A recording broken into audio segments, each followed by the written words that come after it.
Je vous souhaite la bienvenue sur ce live, ce rendez-vous mensuel qui vous est réservé en qualité de client. Je suis ravi donc de vous retrouver pour cette nouvelle session qui est dédiée donc à nos fiches valeurs que nous avons embellies. On a fait quelques petites modifications. Je vais vous présenter tout cela tout de suite. Donc, je vous propose de passer sur Zone Bourse et de me proposer le nom de 2-3 boîtes, voilà, une grande capitalisation de préférence pour qu'on puisse voilà, passer en revue ces fiches valeurs et passer d'onglet en onglet pour vous présenter les petites nouveautés. Donc, Laurent nous propose Airbus, Alstom pour Denis, Téléperformance. J'ai Porsche. Alors Porsche, j'en ai parlé ce matin avec certains d'entre vous. Ça pourrait être une bonne idée. Donc avec un beau ticker, hein, P911. Le problème, c'est qu'il me faut un petit peu d'historique. Donc là, on va dire que sa fiche valeur est un petit peu, voilà, un petit peu en chantier. On aura de l'actualité, des données financières, des prévisions. Tout cela par la suite, mais pour le moment c'est un peu trop tôt. Ruby, Meta, Adobe, Total Energy, Sartorius. Ah tiens, Sartorius. Bah écoutez, je vais retenir Sartorius. Je suis un petit peu chauvin. On l'a intégré là récemment au sein de notre sélection européenne, notre portefeuille européen. Donc on va commencer par celle-ci. On pourra passer ensuite d'autres valeurs, hein. J'ai du Air Liquide, du Roche. Merci pour vos propositions. Donc alors Sartorius, là je viens de l'appeler depuis notre moteur de recherche là en haut. Vous tapez le nom de la valeur et donc vous arrivez sur ce qu'on appelle sa fiche valeur avec donc immédiatement sa synthèse. Sa synthèse, donc c'est une page qui reprend les principales informations que vous devez avoir à portée de main, si je puis dire, pour vous intéresser à une valeur. On est sur sa fiche, sur sa synthèse, avec différents éléments d'information sur les cotations, les données financières, le profil de la société, son actualité et pas mal d'autres informations. Donc, ce sont chacun de ces blocs d'informations se retrouve dans les autres onglets que vous avez ici, cotation, graphique, actualité, notation, etc. jusqu'à fond. Donc, je vous propose dans un premier temps de passer en revue ces différents onglets puisqu'ils sont riches d'informations avec encore une fois des petites nouveautés que nous avons apportées dernièrement. Et ensuite, on se réservera donc une session questions-réponses sur ces informations-là ou sur des thèmes un petit peu plus vastes. Donc, on va commencer notre petit voyage de ces fiches valeurs sur l'onglet cotation. Cet onglet cotation, donc, qui porte bien son nom puisque vous allez retrouver pas mal d'informations sur historique de cotation de la valeur que vous avez appelée. Donc, nous, on va s'intéresser aujourd'hui à Sartorius et Stadium Biotech. Donc, bien évidemment, vous avez donc ce premier bloc des cotations à 5 jours avec son graphique intraday, avec les éléments qui peuvent nous intéresser, notamment le dernier cours de la société, son niveau d'ouverture, son niveau de clôture, le plus haut du jour, le plus bas du jour, et les volumes quotidiens donc dans ce tableau. Donc ça, bon, c'était déjà présent dans nos anciennes fiches cotations, donc j'ai pas grand-chose à ajouter. C'est les blocs suivants qui vont nous intéresser puisqu'ils ils sont récents. On vous présente ici dans ce bloc-là le bloc performance où on va prendre vraiment du, euh, du, euh, du recul sur la performance de la société sur différents horizons de temps. Donc ça va du très récent sur la séance du jour, sur les 5 derniers jours, la semaine dernière, voilà, jusqu'aux 5 dernières années, les 10 dernières années. Donc là, par exemple, sur Sartorius, on peut voir que eh bien, sur le mois en cours, en mois glissant, ou depuis voilà, le début de l'année, ou sur un an glissant, les performances, elles sont pas très bonnes, hein. On voit que Sartorius perd pas mal de terrain. Moins 16% sur les 30 jours glissants. Donc c'est non, moins 16% voilà sur les 30 jours glissants, un mois glissant. Moins 35% depuis le 1er janvier. Enfin, depuis un an glissant et moins 35% depuis le 1er janvier. Donc là, ici, les petites subtilités. Mais en revanche, sur des horizons de temps bien plus lointains, sur les 3 dernières années, sur les 5 dernières années, voire sur les 10 dernières années, on a des performances boursières qui sont excellentes. Donc ça, c'est le premier bloc. Le deuxième bloc qui est intéressant, donc ici, bon, vous avez les données de base avec le nombre de titres en circulation, sa capitalisation, son flottant, c'est intéressant. D'ailleurs, Sartorius, c'est un cas intéressant puisque elle pèse quand même, c'est une boîte qui pèse 28 milliards en bourse, mais qui a un petit flottant de 26% puisqu'elle est détenue par sa maison mère Sartorius AG. Et donc, si on tient compte uniquement de la capitalisation flottante, on est aux alentours de 7,4 milliards. Je crois qu'en termes d'ordre de grandeur, on est aux alentours de la capitalisation de Renault. Je peux dire une bêtise, n'hésitez pas à me corriger si c'est pas le cas. Donc voilà, le deuxième panneau qui est intéressant, c'est celui-ci, extrême de cours. En fait, ça vous permet de rapidement euh, voir comment est-ce qu'évolue le dernier cours de Sartorius par rapport à ses extrêmes. Ces extrêmes, on parle du plus bas, mais également du plus haut sur, encore une fois, différents horizons de temps. Alors, on voit par exemple que sur la semaine écoulée ou sur les 30 derniers jours, le cours de bourse de Sartorius, on évolue non loin du plus bas du dernier mois donc ou de la semaine, puisque là, on code combien? On code 305,80 euros. Et le plus bas des 30 derniers jours, c'est 304,60 euros. En revanche, si on s'intéresse sur des horizons de temps beaucoup plus lointains, on voit qu'on est plutôt au milieu de fourchette, hein. Sartorius, sur les 10 dernières années, c'est un plus bas à 10 euros et un plus haut à 551 euros. Et donc là, à 305 euros, on est plutôt au milieu de cette fourchette. Donc c'est intéressant pour voir si on se situe à proximité des plus hauts historiques, des plus bas historiques, si on est au milieu. Donc ça, c'est quand on raisonne sur des grandes unités de temps. Mais également, c'est intéressant sur les plus petites périodes pour avoir des timings d'intervention, par exemple. Ensuite, donc, vous avez un panneau indicateur avec la valeur des différentes moyennes mobiles. Donc, on est toujours en données journalières à 5, 20, 50 et 100 jours. La valeur des moyennes mobiles ne sont pas très intéressantes. Ce qui va être intéressant, c'est de regarder rapidement l'écart qu'il y a entre le dernier cours et les valeurs des différentes moyennes mobiles.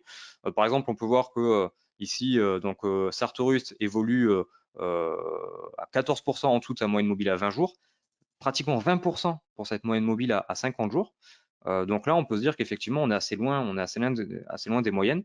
Vous avez la valeur du steam. Alors, le steam, je le rappelle pour celles et ceux qui ne le connaissent pas, c'est un indicateur technique développé par Zone Bourse qui mesure la pression acheteuse, la pression vendeuse en fonction de la volatilité des volumes des dernières séances. Plus cet indicateur est élevé, plus il y a une pression acheteuse. Et là, on voit que bon, cet indicateur, il est très faible, proche de zéro. Donc, c'est à contrario plutôt une pression vendeuse. C'est d'ailleurs confirmé par la valeur du RSI à 9 et 14 jours. Des indicateurs techniques aux alentours de 30, en général, c'est synonyme de zone de survente. Donc là, j'ai même pas regardé le graphique de Sartorius, mais je peux en déduire qu'il y a eu pas mal de dégagements dernièrement. Même si c'est une valeur qui a délivré beaucoup de performances, de belles performances par le passé, cette année c'est très compliqué, beaucoup de dégagements, on évolue loin en dessous des moyennes mobiles, on est en zone de survente. Ça vous donne ce genre d'informations. D'ailleurs, ces petits panneaux-là qui sont également intéressants et je pense qu'ils vont confirmer le petit diagnostic que je viens de poser sur Sartorius. On vous présente en fait ici les variations de Sartorius sur les 10 dernières années, donc de 2013 à aujourd'hui 2022, mois par mois. Par exemple, en janvier 2022, Sartorius a perdu 20%. C'est un tableau qui peut être intéressant pour essayer de dégager, par exemple, une certaine saisonnalité des valeurs. Alors là, dans le cas de Sartorius, de ce qu'on peut voir, c'est qu'en général, bon, à l'exception de cette année, hein, qui est très particulière, mais en général, le début d'année lui profite, hein. On voit que les mois de janvier, février, c'est plutôt vert. En revanche, décembre, c'est plutôt mitigé. Alors, est-ce que cela résulte peut-être d'un phénomène d'habillage de portefeuille où les fonds qui ont du Sartorius peut-être allègent ce qui a très bien performé, donc ce qui pèse un petit peu sur Sartorius en fin de parcours, mais en tout cas, bon, voilà, c'est un tableau qui peut être intéressant. On voit que là, cette année, c'est très compliqué hein, pour Sartorius. Par le passé, voilà, elle a délivré d'excellentes performances, mais encore une fois, on a des crises, entre guillemets. Elle a beaucoup corrigé, donc moins 19% en janvier, moins 11 en février, plus 8 en mars, moins 16 en avril, ainsi de suite. Et donc, le dernier bloc qui est intéressant, c'est on reprend un petit peu cette image de performance. Cette fois-ci, on vous les présente année après année. Et donc, on voit bien qu'en année de crise, 2007, 2008, 2022, donc ce sont les seules années où Sartorius a perdu du terrain en bourse, donc des années atypiques, particulières, voilà, où il y a beaucoup de friction sur les marchés, beaucoup de nervosité, mais le reste du temps, avec des marchés qui suivent leur progression naturelle, leur sens premier, à savoir la hausse, eh bien, voilà, c'est une très belle société qui délivre des performances plutôt extraordinaires, hein. De 2009 à 2021, c'est excellent. Est-ce que la performance intègre les dividendes? Oui, je pense qu'elle intègre les dividendes. Quoique non, je ne suis même pas sûr, puisque nos graphiques ne sont pas ajustés des dividendes, donc Je ne pense pas. Je ne pense pas qu'il y ait que ce soit ajusté des dividendes. Donc, en intégrant les dividendes, vous aurez encore des performances qui seraient, et qui seraient encore plus intéressantes. Dernier petit tableau de cette page cotation, on vous présente les performances de Sartorius sur différents horizons de temps. La variation du jour, 5 jours, depuis le 1er janvier, sur un an glissant, sur 3 ans, avec la capitalisation donc de Sartorius par rapport aux boîtes qui évoluent dans le même secteur. Donc, ce qu'on peut voir, c'est que Sartorius est plutôt un petit poussé, hein, 27 milliards, 28 milliards de capitalisation. Donc, et on voit qu'en plus, elle a un flottant encore plus faible, mais une performance à 3 ans qui est probablement l'une des meilleures du secteur. 140% sur 3 ans. Ici, on vous a ajouté un petit outil. Alors, ça peut vous servir. C'est si vous cherchez à connaître la cotation de Sartorius à une période donnée. Ici, vous pouvez appeler le calendrier. Je sais que voilà, on a développé cet outil puisque souvent on nous appelait pour nous demander, voilà, pour des histoires d'imposition ou que sais-je, eh bien à quel niveau avait clôturé telle boîte tel jour. Désormais, vous avez ce genre d'outil. Par exemple, je peux savoir en mai 2016, eh bien Sartorius, bon, c'est des niveaux maintenant qui font un petit peu rêver, se négocier aux alentours donc de 53-55 euros en mai 2016. Voilà pour cette page cotation. Donc pourquoi ne trouve-t-on pas le carnet d'ordre dans l'onglet cotation? Alors, effectivement, là, vous avez un autre onglet, j'allais y venir, c'est l'historique des transactions. Ce n'est pas un carnet d'ordre. Ce sont les échanges qu'il y a pu avoir au cours de la séance sur Sartorius. Pourquoi est-ce que nous n'avons pas le carnet d'ordre? La réponse, elle est simple. C'est davantage un service de courtier. Nous ne sommes pas courtiers à proprement parler, donc nous n'avons pas ce genre d'informations. Voilà, si nous pouvions l'avoir, pourquoi pas, sur Zone Bourse. Mais effectivement, on n'a pas le carnet d'ordre. Ok, donc ça c'est pour la page cotation. Ensuite, donc la page graphique, donc l'onglet graphique, l'onglet suivant. Alors je vais pas avoir grand chose à dire dessus puisque j'ai déjà animé un live bien précis qui était entièrement dédié à ces graphiques, puisque là on pourrait en parler pendant des heures. Donc qui est composé de graphiques dynamiques que vous pouvez personnaliser avec des espaces de travail. Si vous souhaitez en savoir plus sur ces graphiques-là, je vais vous partager mes coordonnées à la fin de ce live. Écrivez-moi, je vous enverrai le replay dédié donc aux graphiques dynamiques, comment bien les prendre en main, comment les personnaliser, puisque tout est axé autour de ces fameux espaces de travail que vous avez ici en bas à gauche, où je peux gérer des espaces de travail et appeler différents graphiques. Donc voilà. Ensuite, vous avez différents graphiques en dehors des graphiques dynamiques qui vous sont donc mis à disposition, notamment le graphique actualité qui peut être intéressant puisqu'on vous met sur une courbe des éléments importants qui ont impacté Sartorius. Donc là, par exemple, voilà, on a une acquisition en août 2022 de Sartorius. On voit que dans un premier temps, la nouvelle a plutôt été vendue, mais bon, ça a eu un impact positif sur le cours de bourse.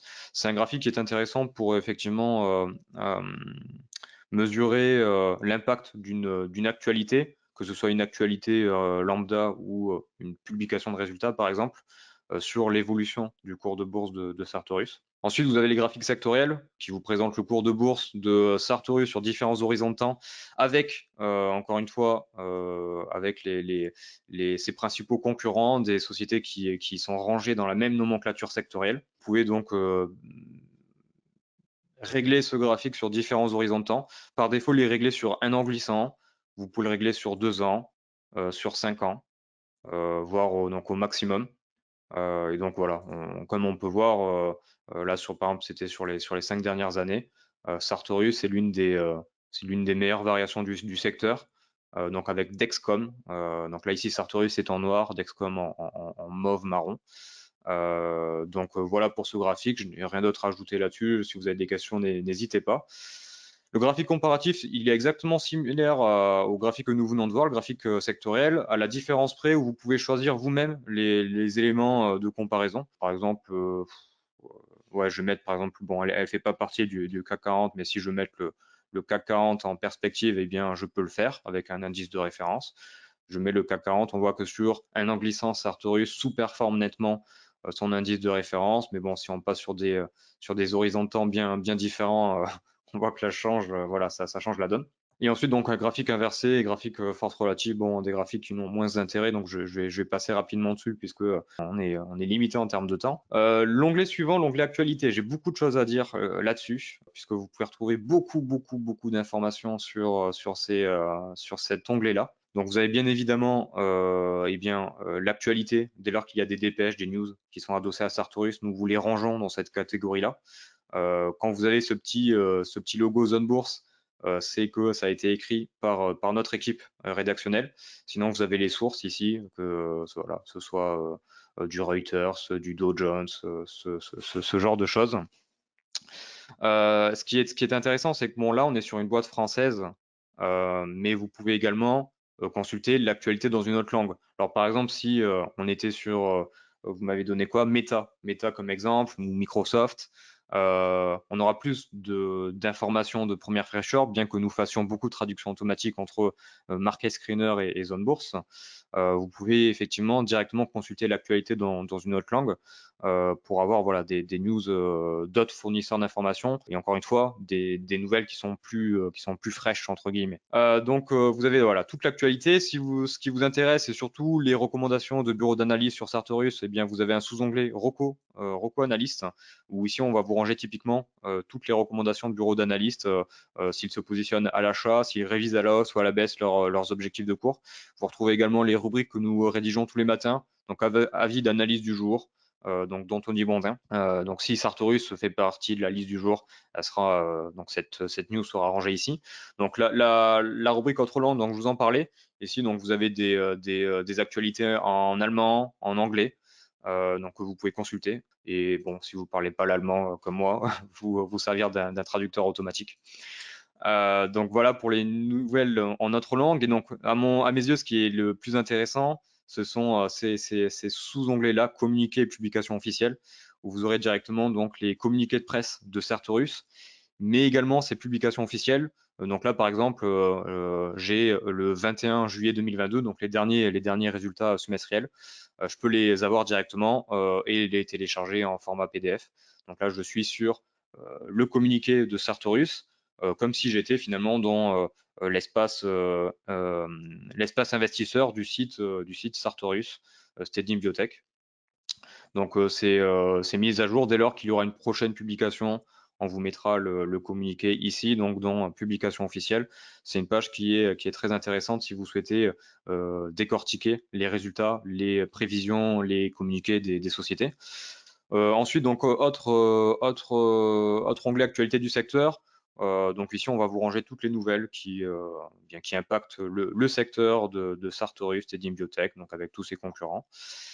Et enfin, donc vous avez sur le dernier onglet tout ce qui a été écrit par Zone Bourse qui touche à Sartorius. Donc là, par exemple, on a un article du 2 mars 2022. Donc CAC 40, la mise à jour de mars arrive. Alors, je vais appeler Sartorius. Voilà, on parle de Sartorius ici. Sartorius, cette dernière est souvent citée comme une prétendante naturelle du CAC 40 du fait de sa capitalisation très élevée, mais sa capi flottante est nettement plus modeste compte tenu de la détention de 75% de Sartorius AG. Donc, j'en parlais précédemment.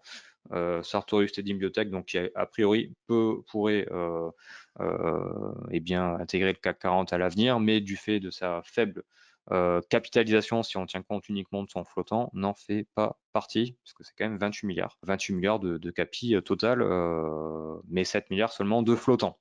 Voilà donc pour l'onglet actualité. L'onglet notation, bon, c'est un petit peu voilà ce qui fait notre renommée, notre cœur de métier, noter les sociétés cotées en bourse sur le plan fondamental, technique et désormais sur le plan ESG avec les notations définitives. Donc sur cet onglet notation, vous retrouvez l'ensemble des notations de Sartorius sur différents plans, sur le plan fondamental, avec la croissance de ses revenus, de ses bénéfices à l'avenir, ses marges, donc sa marge opérationnelle, EBITDA sur chiffre d'affaires, sa marge nette, profitabilité. L'évolution de sa situation financière, ce genre de choses.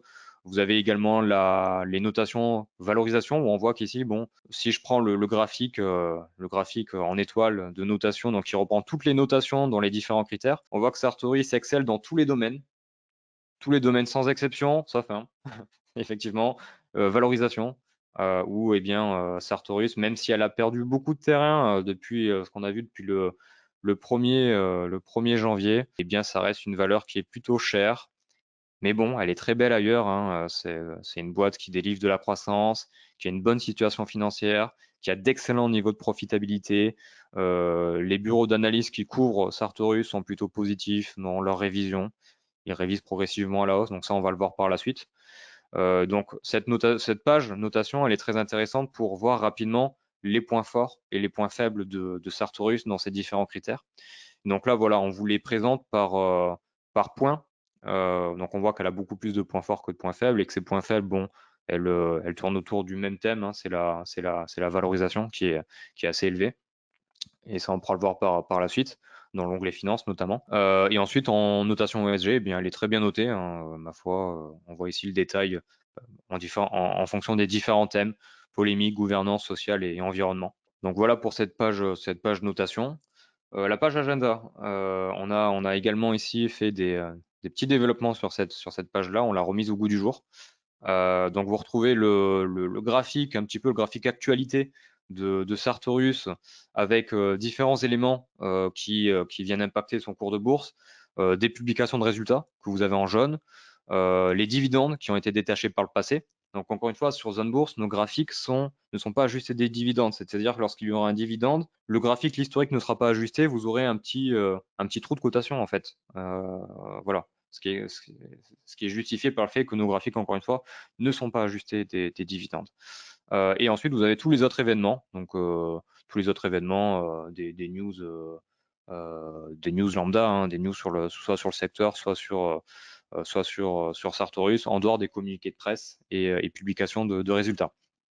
Donc sur cette page agenda, bien évidemment, on va vous mettre à disposition les futurs événements de la société. Donc on peut voir ici donc que Sartorius, son prochain événement qui est cerclé en rouge pour celles et ceux qui suivent la société, eh bien c'est le 19 octobre 2022 où Sartorius va publier ses résultats du troisième trimestre 2022. On vous présente également les événements passés. Donc on a vu 21 juillet 2022, résultats semestriels. On a pu en plus consulter le communiqué de presse directement sur l'onglet actualité. Et enfin, petite nouveauté dont nous sommes pas peu fiers, c'est ce petit flux de dividendes passé, où donc on vous historise l'ensemble des dividendes qui ont été détachés par le passé par Sartorius Trading Biotech. Donc le 31 mars 2022, un dividende annuel de 1,26 € a été détaché ce jour. Ensuite, donc, vous avez les tableaux de publication annuelle et trimestrielle. Donc, j'en ai déjà parlé par le passé. Ce sont des tableaux qui sont très intéressants si vous vous intéressez aux publications de résultats et surtout de connaître si la société a publié en deçà ou au-dessus des attentes du marché. Donc là, on peut voir par exemple sur la dernière. Alors, on va se mettre sur les publications trimestrielles là, voilà, sur le tableau ici, sur ce tableau-ci. On peut voir donc sur la dernière publication semestrielle de Sartorius, donc le 21 juillet 2022, que Sartorius a publié des résultats bien plutôt au-dessus du consensus, notamment sur le résultat net et sur le chiffre d'affaires. Bon, sur le chiffre d'affaires, c'est plutôt en ligne. Alors, comment lire ce tableau? Le marché attendait un chiffre d'affaires semestriel de 861 millions d'euros. Sartorius a publié en ligne avec un chiffre d'affaires de 862 millions d'euros. En revanche, ils attendaient un résultat net de 202 millions d'euros. Sartorius a fait mieux avec un résultat net de 215 millions d'euros. Donc ça vous permet de connaître rapidement cet écart qui est matérialisé dans ces petits tableaux avec les taux de surprise. Donc chiffre d'affaires annuel, BNA annuel, et si chiffre d'affaires trimestriel et chiffre d'affaires et BNA trimestriel. Donc prévision égale hypothèse du marché ou de l'entreprise. C'est une excellente question, François. Alors c'est ici, on se base sur les attentes du marché, à savoir, on va faire une moyenne de ce qu'attendent les bureaux d'analystes qui couvrent Sartorius. Donc là, je ne sais pas le nombre de bureaux d'analystes qui couvrent Sartorius. Je vais regarder ça. Bon, vous en avez une dizaine. Voilà, vous en avez une dizaine. Ils font des prévisions sur ce qu'ils attendent en matière de chiffre d'affaires, en matière de bénéfices nets par action. Nous, on en fait une moyenne. Donc, en moyenne, les bureaux d'analyse attendaient un chiffre d'affaires de 861 millions d'euros. Donc, ce ne sont pas les objectifs, les guidances de Sartorius. C'est bien ce qu'attend le marché. Et ensuite, effectivement, on vous calcule l'écart qu'il y a eu avec ce qu'a véritablement publié Sartorius lors de ses derniers résultats trimestriels. Donc là, ici, on est dans le cas du tableau trimestriel, mais on a le même exercice avec les publications, cette fois-ci annuelles. Bon, on voit que, par exemple, là, en 2021, les attentes du marché étaient plutôt élevées puisque Sartorius a publié des résultats bien en deçà du consensus de marché, avec un BNA en deçà de pratiquement 30%, ce qui puisse expliquer que cette année est compliquée si les attentes sont élevées et qu'une valeur est chère.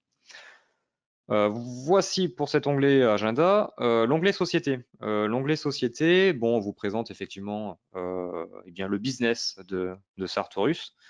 Donc principaux fournisseurs d'équipements, de services destinés au processus, d'assurance qualité de production dans l'industrie biopharmaceutique, donc un équipementier pour ce secteur-là. Ce qui est intéressant, c'est plutôt ce qui suit là par le bas. Vous avez le nombre d'employés, la répartition de l'activité. Alors là, ici, Sartorius, elle est construite autour d'une activité, sa filière biopharmaceuticals. Si par exemple elle avait différentes filières, filière A, filière B, filière C, filière D, on vous éclaterait en fait la répartition du chiffre d'affaires réalisé entre ces différentes divisions, entre ces différentes filières. Donc ensuite, vous avez la répartition justement encore une fois de cette activité du chiffre d'affaires réalisé par région. Donc Sartorius Stedim Biotech réalise pratiquement un tiers de son chiffre d'affaires aux États-Unis. Donc ça, c'est pour 2021. Elle en réalise donc pratiquement 10% en Allemagne, 3% en France, 28,7% dans le reste de l'Europe et au Moyen-Orient, 10% en Chine. Donc le reste ensuite, c'est de l'Asie-Pacifique. Hein. Donc ça vous donne une information effectivement sur le risque qu'il peut y avoir si une société est bien exposée à une certaine région du monde. Et ensuite, donc toutes les informations sur les dirigeants. Depuis quand est-ce qu'ils sont au poste, hein? C'est une question, c'est une donnée intéressante si vous vous intéressez à la gouvernance des sociétés, les administrateurs, le nombre d'actions en circulation. Donc là, on retrouve le flottant, 26,2%, puisque eh bien, la maison mère Sartorius AG détient 73,8% du capital donc de Sartorius Teny Biotech. Et ensuite, les différentes informations sur le titre lui-même, où est-ce qu'il est coté, son code ISIN, son code mnémonique, les coordonnées de la société, où est-ce qu'elle a son siège social, son site internet, et ensuite son portefeuille de marque. Alors ça, c'est intéressant. Son portefeuille de marque, bien de connaître effectivement les marques d'une société. Je peux prendre un exemple un petit peu plus parlant. Par exemple, Stellantis, une boîte avec beaucoup de marques, par exemple. Voilà, c'est la boîte qui me vient immédiatement à l'esprit. Voilà, donc si je vais sur l'onglet société, on devrait vous présenter voilà, toutes les marques de la société. Donc son portefeuille de marques, c'est une information qui peut être intéressante.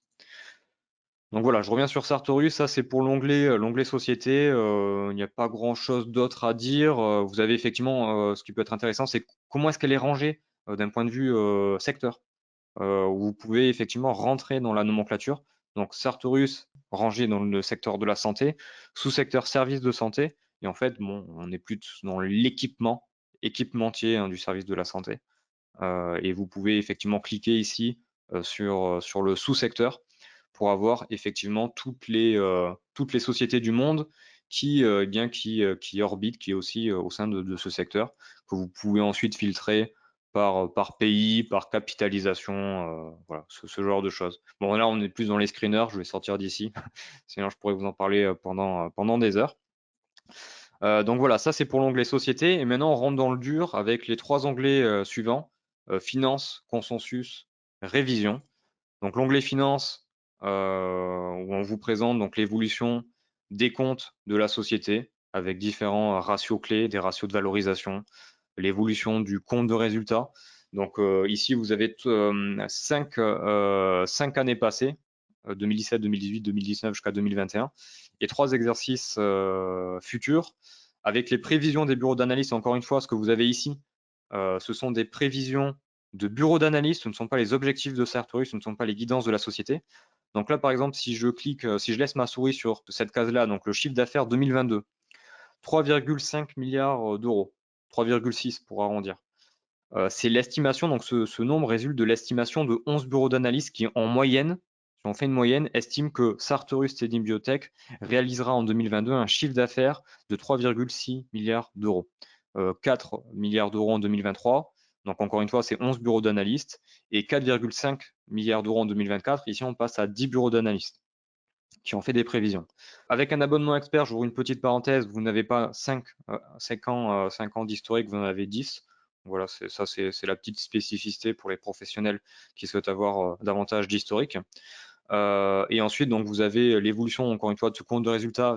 Cette fois-ci, ce n'est plus éclaté donc en année, c'est éclaté en trimestre. Et ensuite, l'évolution du bilan avec différents éléments essentiels, l'évolution de l'endettement, de la trésorerie, du free cash flow, du ratio ROE, ROA, ce genre de choses. Voilà, beaucoup d'éléments, des graphiques aussi très intéressants. Je pense notamment donc ici donc au graphique que vous avez à droite. L'évolution par exemple du PER historique, on voit que Sartorius se payait très cher jusqu'en 2021. Bon depuis voilà, son cours de bourse a été bien attaqué, hein, de l'ordre de 30-40% depuis le début de l'année. Et en plus, vu que ses performances boursières, enfin ses performances opérationnelles ne se sont pas dégradées, on est désormais sur des multiples de valorisation qui devraient être en deçà de la moyenne sur les 13 dernières années. Donc on voit un PER de 33,13 en 2022 selon les prévisions des bureaux d'analystes, alors que la moyenne sur 13 ans est de 44. Donc ça vous donne effectivement une information sur l'évolution des multiples de valorisation de Sartorius par rapport à sa moyenne. J'ai des questions. Le ratio valeur d'entreprise sur chiffre d'affaires est-il fait avec une prévision historique du cours ou avec le cours actuel? Idem avec le PER, c'est avec le cours actuel. Pour répondre à votre question, c'est avec le cours actuel. Donc ça, c'est pour les prévisions. En revanche, effectivement, pour les années passées, on se sert d'une base. Donc effectivement, du cours historique qui est arrêté chaque année. On a un cours de référence que vous avez ici, là, derrière. Cours de référence en 2019, 148. Cours de référence en 2020, 291. Cours de référence 2021, 482, etc. Donc voilà pour répondre à votre question. Donc beaucoup d'éléments très intéressants sur cette page finance. Ensuite, donc vous avez les onglets consensus, où vous avez donc l'évolution du cours de bourse de Sartorius et de l'évolution de son consensus. Là, ce qui peut être intéressant, c'est que effectivement, depuis 2021, les bureaux d'analystes ne révisent plus vraiment à la hausse leurs estimations de leur target price, hein, leur objectif de cours moyen. Il s'est plutôt stabilisé. Alors qu'en revanche, le cours de bourse de Sartorius, lui, bon, il a pris, voilà, vous me permettrez le terme, il a pris une sacrée claque, où on est passé de 550 euros à 300 euros. Et ce qui fait qu'aujourd'hui, on a un gros écart avec l'objectif de cours moyen de l'ordre de 42%. Donc, encore une fois, c'est un résultat qui est basé sur les estimations de 11 bureaux d'analystes. Donc ici, vous avez uniquement représenté l'objectif, l'évolution de l'objectif de cours moyen de la société avec l'objectif de l'analyse le plus optimiste et l'analyse le plus pessimiste, hein, qui constitue l'enveloppe. Encore une fois, on voit bien que jusqu'en 2021, cet objectif de cours moyen, il a été progressivement révisé à la hausse et depuis, c'est stabilisé. Il s'est stabilisé, mais fait intéressant, il n'a pas été vraiment abaissé. C'est une subtilité qui, à mes yeux, est plutôt intéressante. Et vous avez en bas à droite ici l'évolution du consensus en lui-même avec les analyses qui sont acheteurs, qui sont plutôt accumulés, à conserver, allégés ou complètement vendeurs. Et on voit que cette représentation des avis des bureaux d'analyse a évolué dans le temps, puisqu'on avait jusqu'en avril, mai 2022, des bureaux d'analyse qui étaient vendeurs. Alors je suppose qu'ils étaient vendeurs parce qu'ils devaient considérer Sartorius comme bien trop cher par rapport à son secteur, par rapport à sa cote. On l'a vu hein, sur les différents onglets qu'on avait précédemment. Mais désormais, avec cette correction, ces bureaux d'analyse ne sont plus vendeurs. On n'en a plus aucun vendeur. On en a un seul qui est allégé. Et on a justement voilà l'évolution de ce sentiment des analystes dans le temps qui donne une information puisque il est de plus en plus positif. Plus le cours de bourse baisse, plus le cours de Sartorius baisse, plus les bureaux d'analyse passent positifs. Et encore une fois, avec cette information où l'objectif de cours moyen n'a pas été révisé à la baisse, il s'est stabilisé. C'est important. Donc voilà pour l'onglet consensus. Et enfin, donc l'onglet révision. Bon, je l'ai déjà dit hein, plusieurs fois durant ce genre de rendez-vous, qui est certainement l'onglet le plus intéressant si vous vous intéressez à des valeurs où il y a de l'action, où il y a du momentum. à savoir les révisions des bureaux d'analystes, donc en matière de chiffre d'affaires et de bénéfices nets par action, sur les 3 prochains exercices. Donc ici, vous avez représenté dans cette première représentation, ce premier graphique, l'évolution. Donc encore une fois, on travaille sur la moyenne du travail des bureaux d'analystes. Donc l'évolution du bénéfice net par action pour l'exercice 2022, 2023 et 2024 dans le temps. Et information que l'on peut avancer, c'est que depuis avril 2021, bien que le cours de bourse de Sartorius se soit pris encore une fois eh bien une claque, pas mal de remous, les bureaux d'analyse qui couvrent Sartorius ne cessent de quand même réviser progressivement à la hausse leurs estimations de BNA pour 2022, 2023 et 2024. De la même manière pour le chiffre d'affaires, bien qu'on ait eu un plateau jusqu'en juin 2022, on voit que la dernière publication, c'est certainement la publication semestrielle qui a incité les bureaux d'analystes à revoir à la hausse leurs estimations de chiffre d'affaires pour 2022, 2023 et 2024. Et ça, c'est super intéressant parce qu'encore une fois, quand vous avez un cours de bourse qui baisse, parce qu'on a des conditions de marché qui sont très complexes en ce moment, mais voilà, à côté, vous avez une boîte eh bien, où les bureaux d'analystes continuent de réviser à la hausse leurs estimations de bénéfices nets par action, de chiffre d'affaires. On voit qu'ils ne révisent pas à la baisse leur consensus, ou désormais on a des multiples de valorisation qui sont plus attractifs, qui sont même en deçà de leur moyenne, la moyenne à 13 ans. Ça vous donne pas mal d'informations pour apprécier effectivement les fondamentaux d'une société où, je pourrais dire en conclusion, Sartorius Tiny Biotech, c'est une belle société. C'est une belle société qui était très chère. Et là, on revient certainement sur des niveaux qui peuvent être intéressants dans une logique d'investissement à moyen long terme, d'où le fait que nous l'ayons intégré eh bien, dans notre sélection, notre portefeuille européen. Donc avant-dernier onglet, avant de terminer cette présentation et de passer à notre session en questions-réponses. Donc ici, on s'adresse davantage donc, à celles et ceux qui veulent véritablement de l'action, qui n'ont pas peur de se frotter à des produits à effet de levier. Donc vous pouvez ici, depuis cet onglet dérivé, eh bien, appeler voilà, des turbocalls, des varans, des puts, avec des produits à levier. Vous pouvez choisir l'ensemble des caractéristiques de votre produit, l'émetteur, le sens, call put, et bien après avoir donc des produits en fonction de leurs caractéristiques que vous pouvez sélectionner. Donc ensuite, vous pouvez aller sur la fiche valeur du produit dérivé qui est adossé au sous-jacent, donc Sartorius.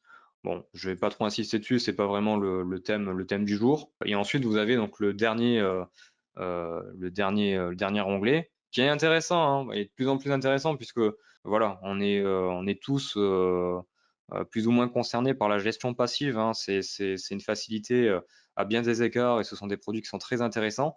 La gestion, voilà, vous pouvez tout à fait faire comme nous, sélectionner des actions individuellement, faire du stock picking, de la gestion véritablement active, ce qui n'empêche pas d'avoir une partie de nos portefeuilles exposés sur des produits passifs. Et ici, vous avez sur cet onglet fonds, eh bien l'ensemble des fonds qui ont qui ont une position sur Sartorius Tiny Biotech. Et donc, on vous les répertorie par nom, par la taille du fonds, de la taille de l'ETF, s'il est éligible au PEA, sa variation depuis le 1er janvier et comment est-ce qu'il est noté. Il me semble que ce sont les notations Morningstar. Donc voilà, ici vous avez pas mal d'informations sur ces fonds-là. Et vous pouvez effectivement bien sélectionner des fonds si vous souhaitez acheter soit directement Sartorius en actif, bon, ça ne vous concerne pas, mais si vous souhaitez acheter un panier d'actions, un ETF, où il y a bien, une position dans Sartorius, bien, vous pouvez trouver votre bonheur dans cette page-là, donc le dernier onglet fonds. Donc voilà pour cette revue des différents onglets. J'ai essayé d'être un petit peu rapide puisque le temps nous est compté. Ça fait déjà 40 minutes que je fais ce live.